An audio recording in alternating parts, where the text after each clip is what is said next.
The restaurant was buzzing with life that evening. Warm lights glowed against polished wood, laughter spilled across tables, and the clinking of glasses created a rhythm in the background. At one side of the room, Lila was orchestrating her friend's child's birthday party. Bright balloons floated above the table, a cake decorated with cartoon characters sat proudly in the center, and children's voices rose in playful chaos. Lila moved gracefully among them, handing out slices of cake, calming excited little ones, and sharing smiles with the parents. She wasn't the host, but her natural warmth made her the heart of the celebration. Across the restaurant, Daniel sat with his friends. Their table was filled with laughter, stories, and the easy camaraderie of old friendships. Yet Daniel's attention kept drifting. His eyes found Lila, radiant in her effortless kindness, her laughter carrying across the room like music.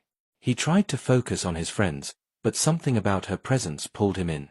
As the evening wound down, candles had been blown out, children were bundled into coats, and Daniel's group prepared to leave. Fate intervened when he and Lila crossed paths near the restaurant's entrance. Their eyes met.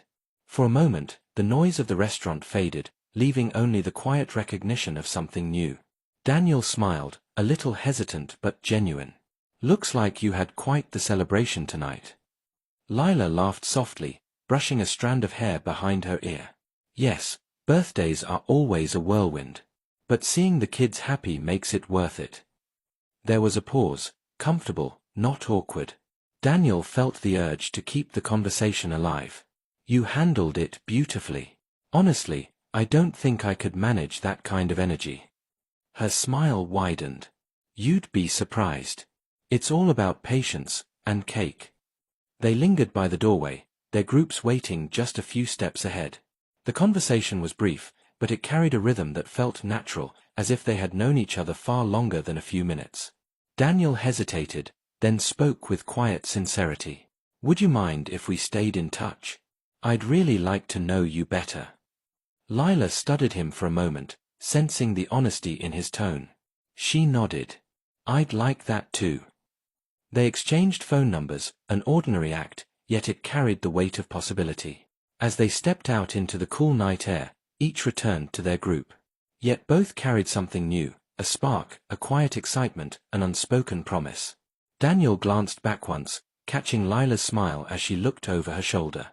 In that fleeting moment, they both knew this was not the end of their story, it was the beginning of something unexpected, something beautiful. Later that night, Daniel sat on his bed, phone in hand, debating whether to call. He didn't want to seem too eager, but the memory of Lila's smile lingered. Finally, he dialed. "Hello." Lila's voice was warm, a little surprised.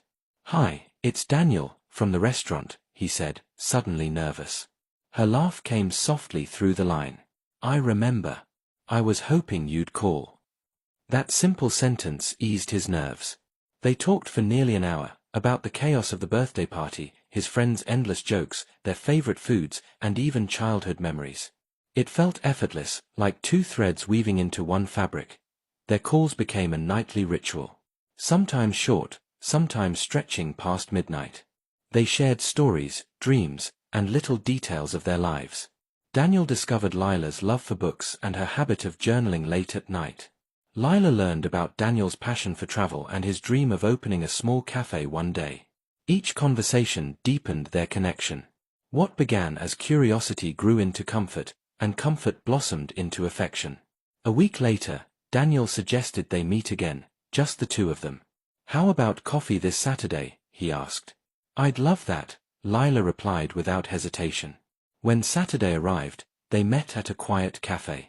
Without the noise of friends or birthday parties, they saw each other clearly. Conversation flowed, laughter came easily, and silences felt natural rather than awkward. By the time they left, Daniel walked Lila to her car. He paused, looking at her with a sincerity she couldn't ignore.